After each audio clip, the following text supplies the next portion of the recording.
Welcome back to week 6 of building construction for the fire service.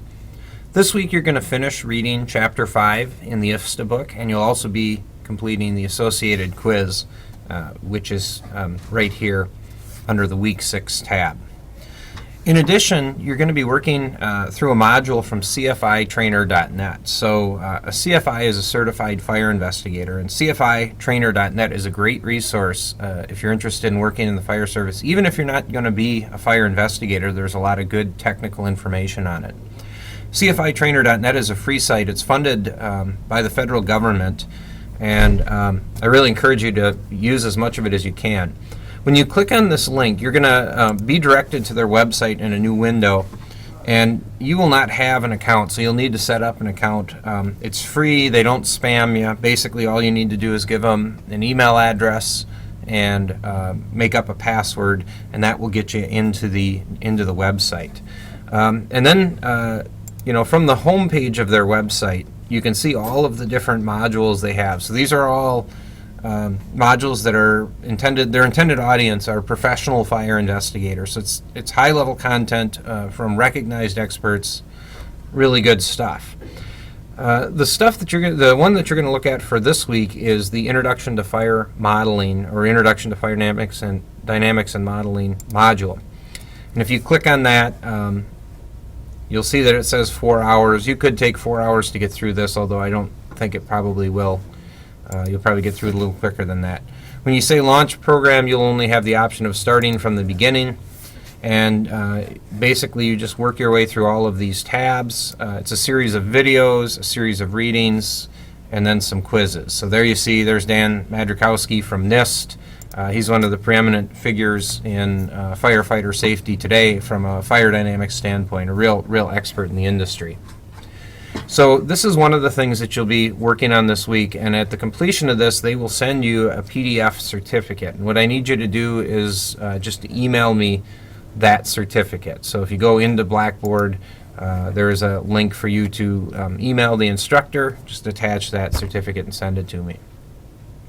So in addition to completing IFSTA Chapter 5 and the CFI Trainer module on fire dynamics, the last thing I want to comment on for today's content is this video. We'll watch this construction accident where they're actually undergoing a building undergoing demolition where things didn't go quite right.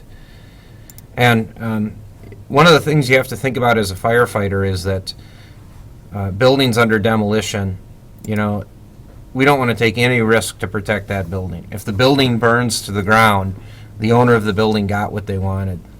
The other thing you have to think about is that buildings that are undergoing demolition are missing significant elements of their structure. So if we look at this building, you can see that basically the vertical load structure is for the most part in place. We have columns here, but much of the floor structure has been removed, much of the shear walls have been removed.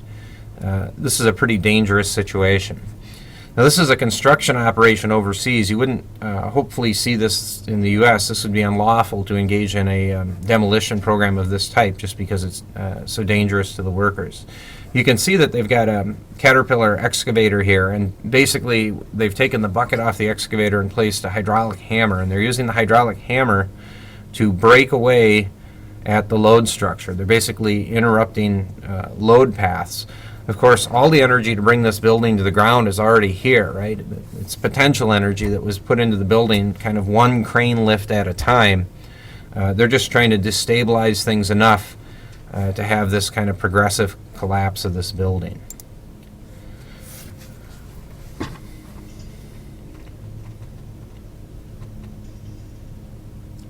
So the clanking sound you're hearing there is the sound of the hydraulic hammer working on this structural column directly in front of the excavator. You can see to the excavator's right a couple of columns that have already been fractured.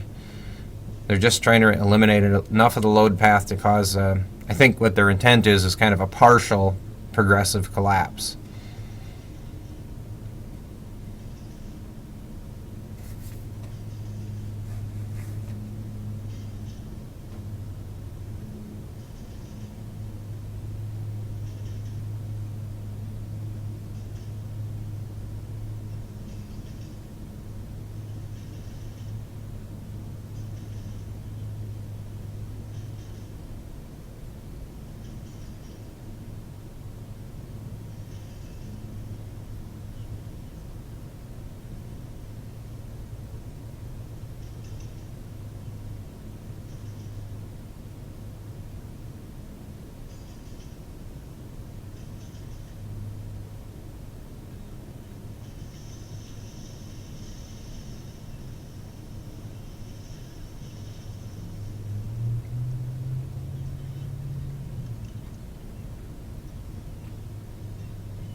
So if we go back to the part of the video where the collapse first started, we may be able to elicit some details as to why this happened this way.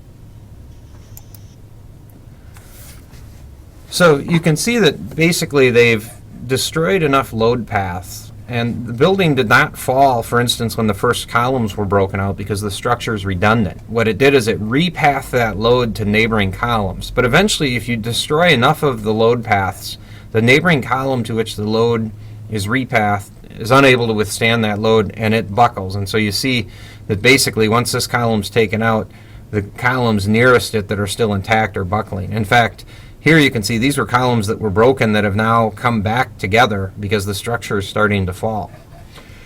Now, if you've been reading any of the supplemental materials that come in the course, the supplementary materials talk a lot about static equilibrium and this idea that all forces must cancel and all moments must cancel. And basically by destroying these columns here, these construction folks have taken away the building's ability to have all forces cancel, right, to have an equal and opposite reaction to the building. And so the result is now we have an unbalanced building because we have no equal and opposite reaction on this side. We still, on the back side of this building, have an equal and opposite reaction. And that's going to create a moment, an overturning moment that's going to cause this building to overturn. Had these rear columns collapsed simultaneously, this really probably would have been a pretty effective demolition method because the entire building would have fallen straight to the ground, as you're used to seeing when energetic materials such as explosives are used to bring the building down. But here they've only taken half of the structure out. The result is they generate a moment, and as you saw, the structure falls towards the excavator. So right there, things were okay, and in fact, if that impact had been enough to fracture these vertical structure members up in the higher floors, they still may have gotten away with having this building fall straight down. But it wasn't. The top part of the structure was too stalwart, and as a result, the entire structure as a unit developed this overturning moment. So again, you wouldn't see that in the U.S. Likely because it would be unlawful, but in many developing countries we see this type of thing where there's not a lot of workplace safety legislation, and people are injured and killed on the jobs from things like that. You apply that to a building where there's a fire. A fire's not going to uniformly burn away all of the vertical structure. It's going to burn away more of the vertical structure where the fire starts and less as you get further and further from the seat of the fire. And so it's things like that you need to be cognizant of. We shouldn't park anything within 1.5 times the height of the building in any direction of the building. We should be careful about operating in the collapse zone. To the extent that we can, we want to replace people with monitors, with ladder-mounted pipes, things like that, so that we aren't in the region where the building's going to collapse. So hopefully that was instructive on some of the mechanics of collapse. I want to remind you before we finish up for the day that in week 8 you will be submitting the first part of your review of the National Construction Safety Team report. I showed you that last week. You can go to the Week 8 tab to get a link to the NCST website and start looking through reports so that you have one in mind when we get to Week 8. Beyond that, if there's anything else I can do to assist you with the class, please don't hesitate to get in touch with me at the contacts listed in the syllabus. Have a great week.